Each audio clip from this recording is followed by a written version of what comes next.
In this episode of On the Run, we'll recap the Fifth Avenue Mile, and Brian Cazeneuve will be in the studio to talk about the mystique of the mile. We'll spend some time with Gabe Anderson of Team USA Minnesota in the Twin Cities, and we'll bring you the incredible story of the One Spirit runners from Pine Ridge, South Dakota. All in this episode of On the Run.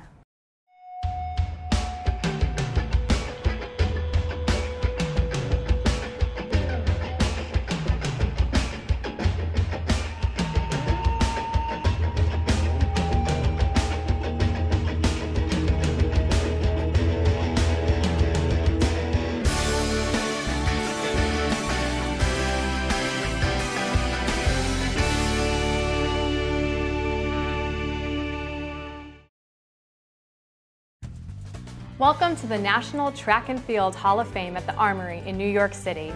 We are On the Run. I'm your host, Karla Bruning. I'm a journalist and a blogger, but I'm also a runner. Every week, we'll bring you profiles, training tips, local heroes, and perspectives on the state of the sport. So stick around.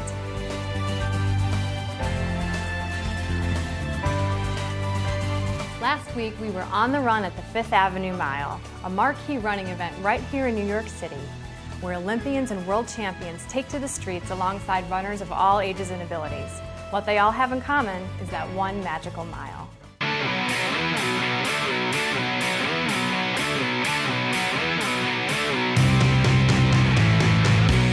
Thousands of runners are out here on this beautiful day in New York City to run one of the most storied streets in America. You've heard of the Magic Mile and the Museum Mile, but today we're at the Fifth Avenue Mile, presented by Nissan. We're gonna watch my father run. His name is Edgar Llanos. The whole family's here. We're gonna watch him, cheer on him on.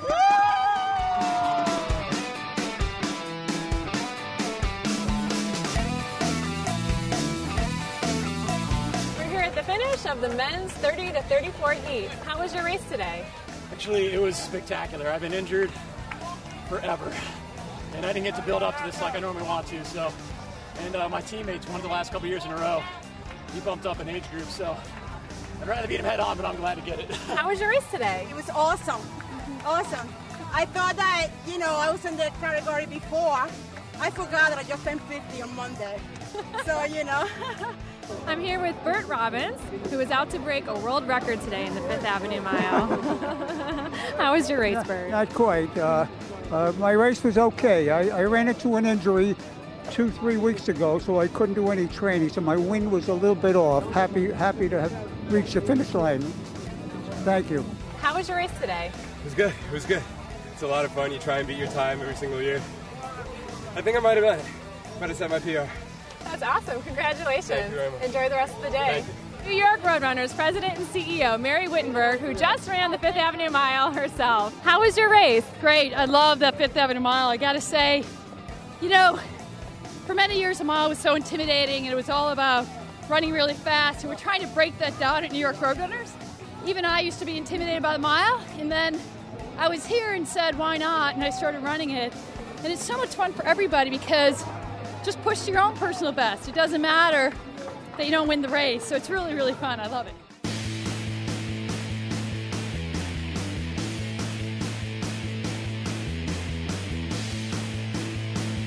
In the women's field, Brenda Martinez broke the tape and became the 2012 Fifth Avenue Mile champion. While the men's pro race was stacked with the world's best athletes, it was Centrowitz who broke the tape for the win. Legat finished second and Leo Manzano took third. It was an amazing day for all the runners who competed, but one runner in particular has a truly inspirational story. Gabe Anderson narrowly missed out on a spot on the U.S. Olympic team with a fourth-place finish at the trials, but she's won much larger victories. I'm Gabrielle Anderson. I'm from Minneapolis, Minnesota, and I'm a professional runner for Team USA Minnesota and Brooks.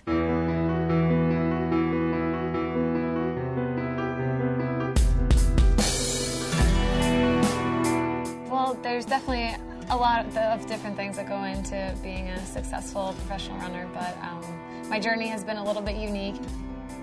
I've had some bumps in my career and just in life. When I was a fifth-year senior at Minnesota, I ended up finding a lump on my neck and being diagnosed with a salivary gland cancer, and had radiation treatment for about 10 weeks that summer, and then was also diagnosed with a thyroid cancer in my neck. It was definitely tough to have to deal with that twice. It's been something that's challenged me a lot as a person and as an athlete, but I do think that the mentality of a runner is something that's helped me along the way. I think that mentality really helped me to get through my treatments and try to stay strong and really hope that there could be a better future for me after having gone through this. 2012 was a good year for me. I was looking forward to the Olympic year. I wasn't sure what to expect, but I thought I might have a shot at making the team if I put some good performances together. I ended up just missing the team, but also running a PR a few weeks later and having some personal bests at other events, so it was a good season overall. I think it just has gone a long way to show me the type of person that I am, that, you know, things might not go in my favor all the time, but definitely trying to just be a fighter and just do my best every day. And also just, I've learned that I do love running and that it was definitely worth the struggles that I've overcome to live the dream that I'm living today. New York is very different than the small town I'm from in Minnesota. The first time that I came to New York City was for the mile 2 years ago, and I was coming off an NCAA season. I was not sure what to expect at this race, but you know, you put on your game face when you're in New York, and there's some awesome runners here, tons of Olympians. You can't match the atmosphere of New York City. When you have devastating news or some tough adversity to go through, I think at first it's really hard to believe that there's a happy future for you. So, you know, just because today is a tough day doesn't mean tomorrow has to be the same, and I think that's one of the most important things that I had to learn throughout this journey, is just that keeping that positive attitude, it can change everything.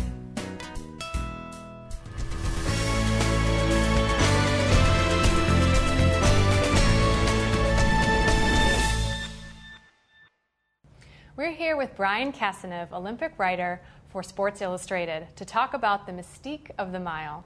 Thank you for joining us, Brian. Good to be here. Now, when we talk about running, there are sort of three iconic distances that people think about: the 100 meters, the marathon, and the mile. What is it about the mile that has been so enduring? You know, I think it's a few things. One is there's a certain symmetry to it in people's minds. It's a minute times 4. Pretty easy to understand. It's also something that people have, for the most part, tried to do at some point in their lives. I mean, everybody can sprint 100 meters. Not everybody, when they're growing up, can run a mile. It's like the first test that they actually do. And it also cuts the difference between the frenetic nature of the sprint and the enduring, you know, saga of the marathon. It's something in between with a lot of pace to it, a lot of sort of chess moves to it, and a lot of strategy and even a little bit of luck to it. If you get boxed in, you know, luck comes into play. So I think it brings all those elements together, and it's also not too long for people to watch. People can get glued to something for roughly 4 minutes. Asking them to be glued to something for 2 hours might be a little hard. Expecting them to understand the nuance of 10 seconds might be hard, but 4 minutes is pretty easy for people to grasp.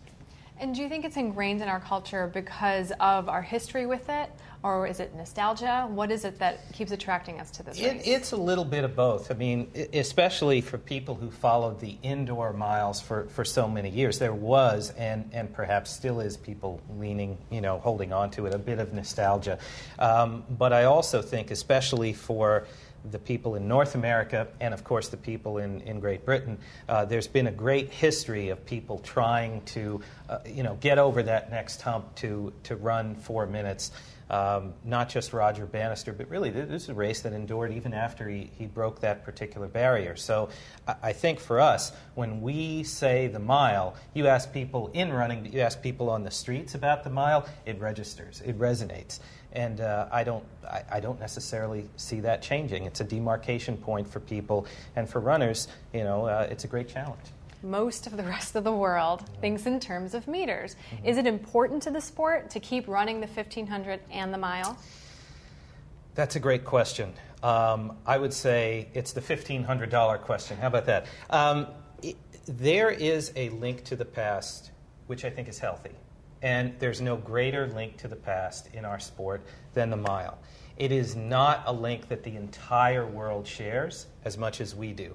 So realistically, they are going to run 1,500 meters in Europe. They're going to run them in Asia. They're going to run them in the Olympic Games. There is a certain symmetry, however, to the mile that no other non-metric race has. It's simple, it's easy to understand, and because of the history of it, it's an anomaly in the sport.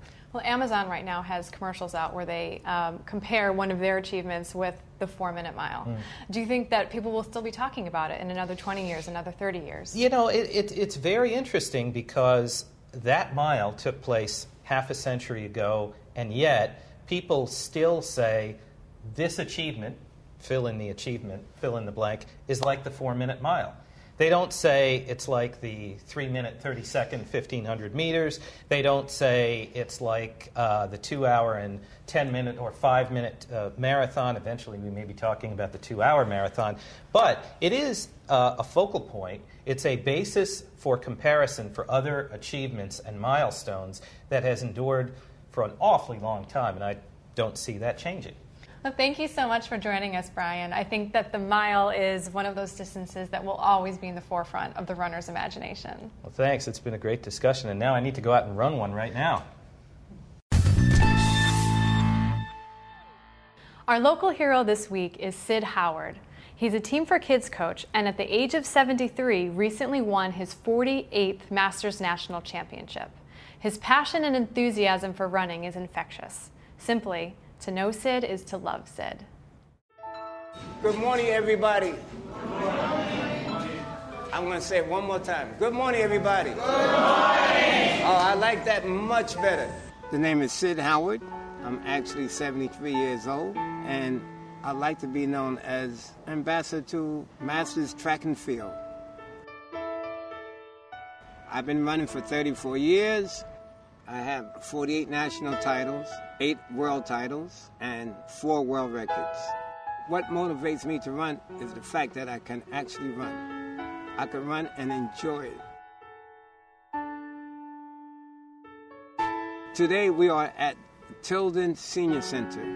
We are here every Wednesday to have exercise as well as healthy living tips and walking to the seniors here. The senior community is not given a lot of attention. A lot of seniors just live for today. They have no idea that if they did any type of movement, that it would benefit them. Even if they only move their bodies twice a week. And we also try to encourage them that if any type of exercise would definitely help with avoiding memory loss as well as Alzheimer's. We have over 30, sometimes 35 and 40 seniors that they are really excited with the program. They lost weight, they are more energized, and the fact that they have somewhere to come and not only eat, but to do exercise at the same time. The Fifth Avenue Mile is going to be my 30th Fifth Avenue Mile. And when we first started in 1983, I ran my first race, and I think my first race I came in 5th place, and they gave everybody some type of award. I don't know how I was able to do it, but I'm just happy that I'm able to click off each year and still be able to meet the requirements of the Fifth Avenue Mile to run 20 blocks. That's all I need to do.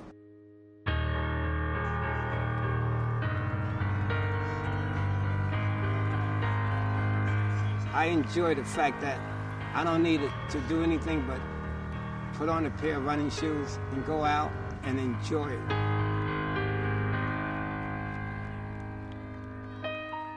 Oh, my brother.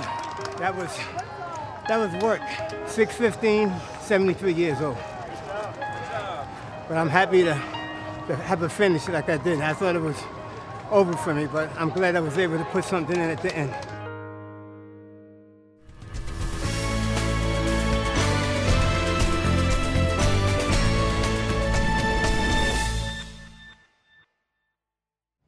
And now we go to Pine Ridge, South Dakota, where a group of young Native Americans are preparing to run the ING New York City Marathon.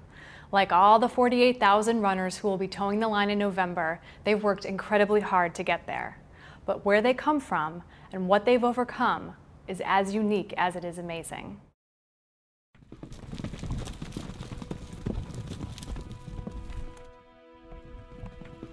If you understand a horse, when you run with them, you feel something with them, a spirit. In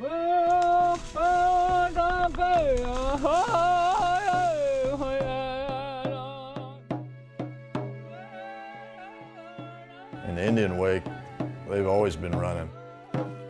Running's in our blood. You can feel it. It's part of our culture. We used to have to run to tribe, and that was like 30 miles, 50 miles apart. That was just to send a message and come back.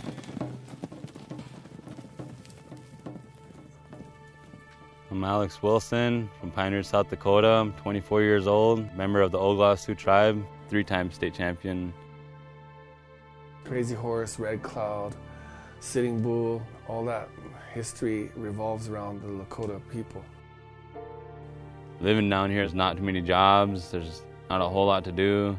The things that happen around Pine Ridge and the suicides and deaths and everything, and the drinking and stuff, it's really different from anywhere else. Our tribe has its struggles. I think every place does. We know there's a better side to this great Lakota nation than alcoholism, gangs, and all that stuff. One thing is, the fight of the people. Everyone kind of goes down swinging, and it's never a defeat. It's, what can we do next? Last spring, I was contacted by One Spirit nonprofit group and just does positive things for the reservation. They wanted to know if I would try to help coach some marathon runners. We're trying to make a dream happen. We're trying to get a youth center for our district. Our children have nowhere to go. The housings were built with no sidewalks, so our children have to walk in the streets. And we have to start somewhere to help give our youth hope. And at the same time, we're trying to heal our community. They wanted to find some runners to run the New York City Marathon.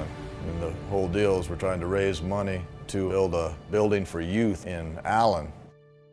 So good runners were chosen to be the ambassadors of our nation.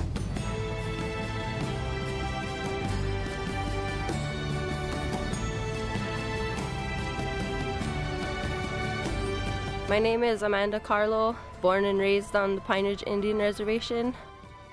Last year, one of my co-workers said, "Let's run a half marathon." I was like, yeah, let's do it. It kind of lit a fire under me, and now I just want to keep running.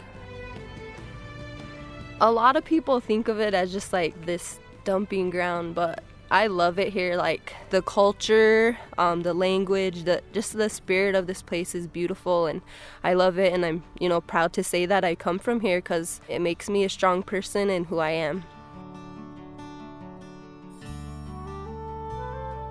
My name is Kelsey Goodlance, 21 years old. I've been running throughout my whole life, but didn't really take it serious till my junior and my senior year in high school.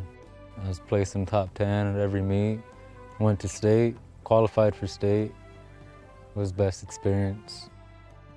Found out they were looking for runners to run in the New York Marathon, and I was hoping for an opportunity like this to motivate me, to keep me running. And when I saw the ad in our local newspaper, I was like, hey, this is something I needed for me.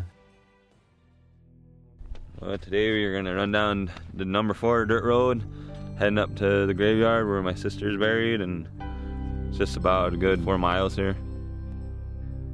She died from suicide, and gives me a lot of reason to run, and I tell myself every day, well, I only have so little time to train, but at the same time, it's in my heart, so I'm gonna do it. And that's why I tell myself I'm gonna finish the race. That's what I want. It would make me really proud to see our Lakota youth in the New York Marathon. A long time ago, I think it was 1964, a man named Billy Mills, he was from right here, Pine Ridge, South Dakota. He won the 10K in the Olympics. I kind of think this is some probably as exciting as that. It's going to be exciting, a little scary, a little nervous, but it's going to be fun. Lots of people, big things. Nervous. The only hope for our people is to bring back some of the old ways and the old respect and honor that we had for our people and each other. You have to make the young people understand why they're running, what's behind it. Good luck on this last month of preparations. Some of these guys have been preparing, good 6 months now in the New York Marathon. I think it's really cool just like being able to be like a positive representation of the tribe. I've been waiting for something like this to happen, and where the kids are making an impact. Whatever dream in life you have can come true. I had people ask me, what are you running for? And I'm like, I'm running for you guys.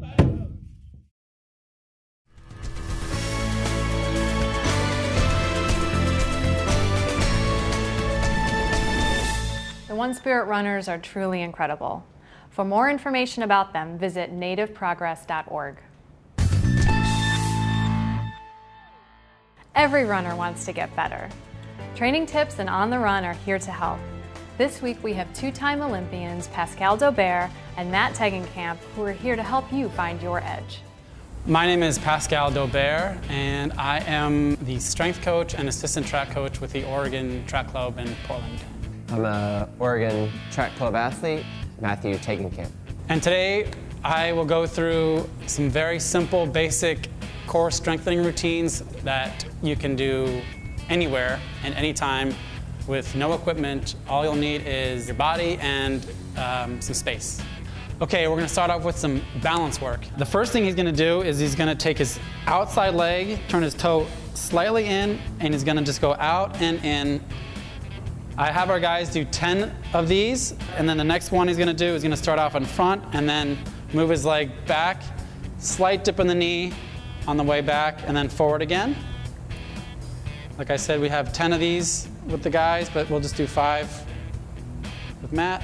And then we do some holding exercises. So he'll just bring his leg out front and hold it there for 5 seconds, and then out to the side for 5, and then behind him for 5.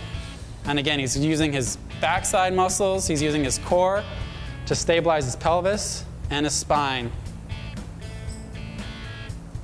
So this movement has kind of 3 parts to it, okay? The first part is a squat down, second part is the reach, and then come back in and up. I would recommend starting off with 5 if you've never done this kind of work before, and slowly progress your way up to 10. Nice workout, buddy. Solid. That's our show for this week. Thank you so much for joining us.